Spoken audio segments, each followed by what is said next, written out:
दर्शकांना हाथ जोड़कर राम राम। भाई साहब, कभी सोचा था कि हरियाणा के अंदर, करनाल के अंदर 4 बार 5 बार लाठीचार्ज होने के बावजूद भी इतनी भीड़ होगी? देखिए, हम इस बात को पहले से जानते हैं, लेकिन बीजेपी आरएसएस वाले नहीं समझ पा रहे या वो समझना नहीं चाहते।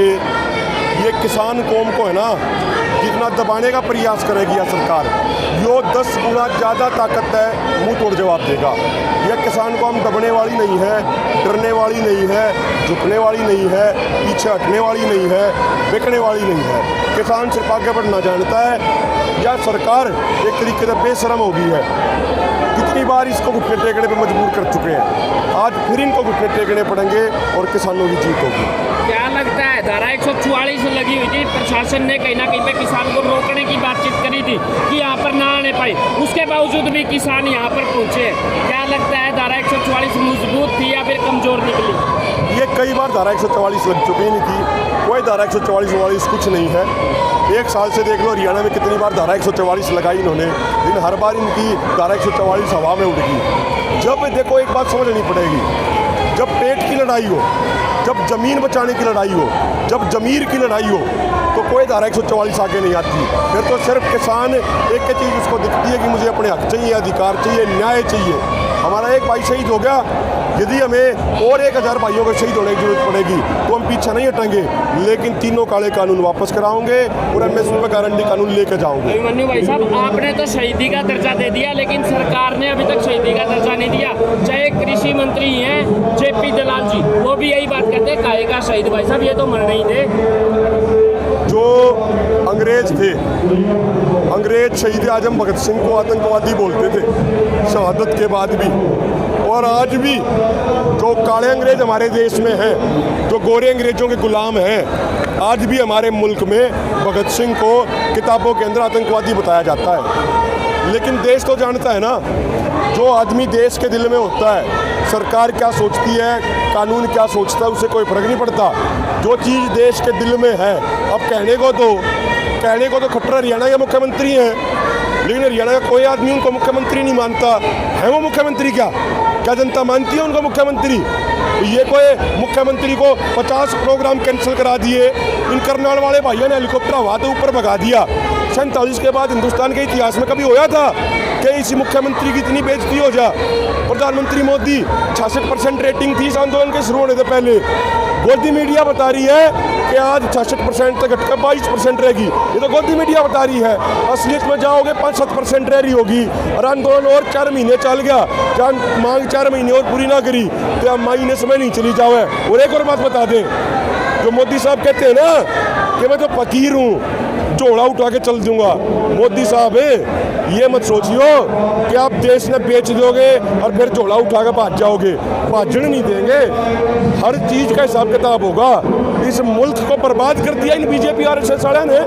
यहाँ पे ये तालिबान की तरीके से शासन चलाना चाहते हैं क्या?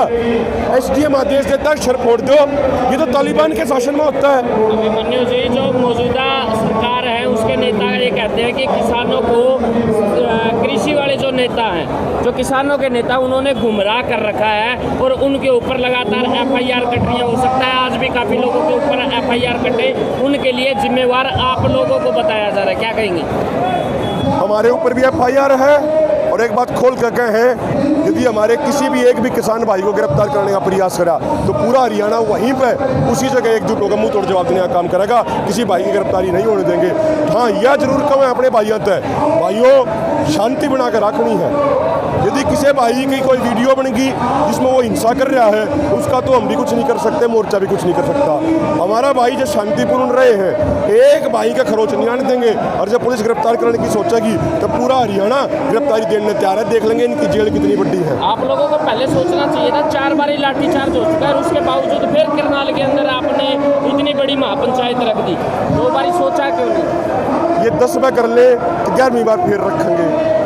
भाई हम पाँच छटने वाले नहीं हैं, हमारा DNA कौन सा है ये समझ लेना चाहिए। इन बीजेपी आरएसएस वालों का DNA सावरकर वाला। सावरकर कौन था?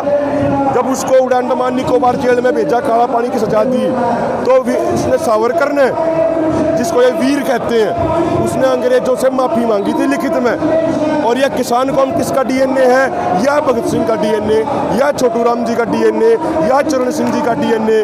तो भगत सिंह जी तो हंसते हंसते फांसी के फंदे पर झूल गए थे जब उनको फांसी की सजा हुई, जिस दिन घोषणा हुई और जिस दिन उनको फांसी दी गई, उस बीच में उनका वजन बढ़ गया था। तो एक तरीके से खुशी थी उनमें कि देश के प्रति समर्पित हो रहे हैं। तो इन्हें समझ लेना चाहिए हमारा डीएनए झुकने वाला नहीं है और हमने अपनी माँओं का दूध पिया है, अपनी माँओं के दूध को लजाएंगे नहीं हम। मन्नू जी, आपकी आवाज़ दूर तक ना पहुंच पाए, किसानों की आवाज़ दूर तक ना पहुंच पाए, जनता तक ना पहुंच पाए, इस वजह से इंटरनेट भी बंद कर दिया गया। क्या लगता है इंटरनेट को बंद करने की आपकी नज़रों में क्या ज़रूरत पड़ी? देखो, जब लोगों के दिल में आग हो तो चाहे आप फ़ोन बंद कर दो, चाहे आप इंटरनेट बंद कर दो, या आप कुछ और बंद कर दो, कोई फ़र्क नहीं पड़ने वाला। पूरे हरियाणा में मैसेज गया हुआ था, लोगों के दिल में ये आंदोलन बसा हुआ है, चाहे सरकार कुछ कर ले, लेकिन लोग पहुँचे हैं, आगे भी पहुँचेंगे। इस सरकार को पहले भी झुकना पड़ा है, आज भी सरकार को झुकना पड़ेगा। कानून किसी भी रूप के अंदर टूटना नहीं चाहिए, किसी भी कारण से नहीं टूटना चाहिए।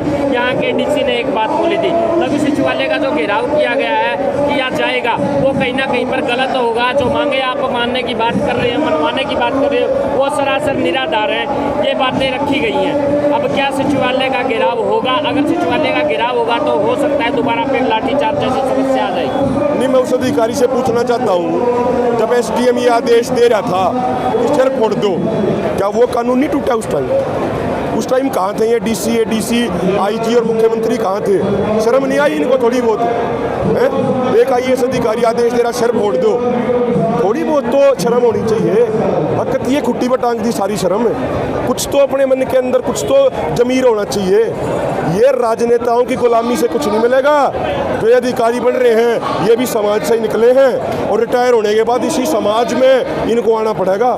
राजनेताओं की कोठियाँ में शरण नहीं मिलेगी, इनको यहीं आना पड़ेगा। और जिस तरीके के ये गलत बात इस्तेमाल करते हैं, इनके पास दो ही विकल्प रहेंगे, चाहे तो रिटायर होने के बाद विदेश भागना पड़ेगा इन्हें, या फिर रिटायर होने के बाद जनता से आके माफ़ी मांगनी पड़ेगी। कुछ लोग ऐसे भी बोलते हैं जी, कभी तो धरना सिरसा दे रहे हैं, कभी करनाल में दे रहे हैं, कभी दिल्ली में दे रहे हैं, FIR दर्ज हो रही हैं, मुकदमे कैंसिल नहीं हो रहे हैं, बार बार बातचीत होती है कि मुकदमे कैंसिल हो, लेकिन मुकदमे कैंसिल हो नहीं रहे हैं, सिर्फ एक डोज देकर छोड़ दिया जाता है, कोई असर नहीं हो रहा है। पिछले 9 महीने से किसान आंदोलन चल रहा है, सरकार के कान के ऊपर जूं तक नहीं रेंज करी है। अगर असर नहीं हो रहा होता तो यार मुजफ्फरनगर की रैली में 15 लाख आदमी कैसे पहुंच गए भाई? पहले इतनी बड़ी रैली ना होया करती। अगर असर नहीं होता तो एक संदेश पर करनाल में ये 2 लाख आदमी कैसे पहुंच गए भाई? है नरेंद्र मोदी में दम? कट्टर की तो कोई हैसियत नहीं है नरेंद्र मोदी में दम कि वो 15 लाख की रैली करके दिखा देंगे? हैं बेशक वे सारे हथकंडे अपना ले। कौन से हथकंडे? कि बस लगाओगे, बस में हर सीट पर पूरी पैक करके रखेंगे, 500 का नोट देंगे, फिर रात में उन्हें ये दवाई भी देवे, इन्हें पीण खान का भी देवे। उसके बावजूद सारे हथकंडे अपना ले बीजेपी वाले। नरेंद्र मोदी कर सकते हैं 15 लाख लोगों की रैली, खट्टर कर सकते हैं 2 लाख लोगों की रैली। एक तरीके से कोई पैसा खर्च नहीं हो रहा है यहाँ पे, सिर्फ समाज का पैसा है, समाज का योगदान है। और इतने लाख लोग देखो आप हैं दुष्यंत चौटाला में दम। अभिमन्यु जी, आप पे भी आरोप लगते हैं कि आप भी अपनी राजनीति चमकाने के लिए ऐसा कर रहे हैं। पता नहीं कौन सी जगह से आपको विधानसभा का चुनाव लड़ना आगे, बताइए। ऐसा है ना, तो हमने चुनाव लड़ना ना हमने चुनाव लड़ाना, ठीक है। जो ये हम तो 2010 से लाग रहे हैं। जब कांग्रेस के खिलाफ आंदोलन किया करते तो कांग्रेस वालों के पास जब कोई जवाब नहीं होया करता तो क्या करते, भाई ये तो बीजेपी वाला के हैं, ये बीजेपी वाले के खिलाफ आंदोलन लड़ रहे हैं तो बीजेपी वाले के पास कोई जवाब नहीं है तो कहते हैं भाई ये तो कांग्रेस वाले हैं। मैं पहला तो इन बातों ने एक बात कहूँ, पहला ये बीजेपी, कांग्रेस, जजपा, इनेलो, सपा, बसपा, आप बाप बेटा भतीजा जितने भी हैं ये सारे बैठ के ये तो तय कर ले कि हमारे ऊपर आरोप के लाना है। कदे कांग्रेसी बता दो हो, कदे भाजपा ही बता दो हो, कदे इनेलो का बता दो हो, कदे कुछ और बता दो हो। अरे एक बात तो तय कर लो, एक बात भी तय नहीं हो पाती। जहाँ तक बात रही हमारे ऊपर आरोपों की, जो व्यक्ति सच के रास्ते पर चलते हैं, ईमान के रास्ते पर चलते हैं, उनके ऊपर आरोप भी लगते हैं, उनके उनको अपमान भी झेलना पड़ता है। आरोप लगाना मुद्दा नहीं है, आरोप सिद्ध करके दिखाओ। हमारी बैंक अकाउंट की, मोबाइलों की, सारी चीज़ों की जांच तो सरकार कर चुकी है। पूरा देश इंतजार कर रहा है, क्या अब लघु सचिवालय का घेराव किया जाएगा या फिर नहीं? नहीं, हमारा कार्यक्रम तो एज इट इज़ है, हमारी मांगे नहीं मानी गई तो का वो घेराव होगा। अभी एक 11 सदस्यीय प्रतिनिधिमंडल गया हुआ है, वो प्रतिनिधिमंडल बात करके आगे बताएगा, उसके बाद तय करेंगे। बहुत बहुत धन्यवाद।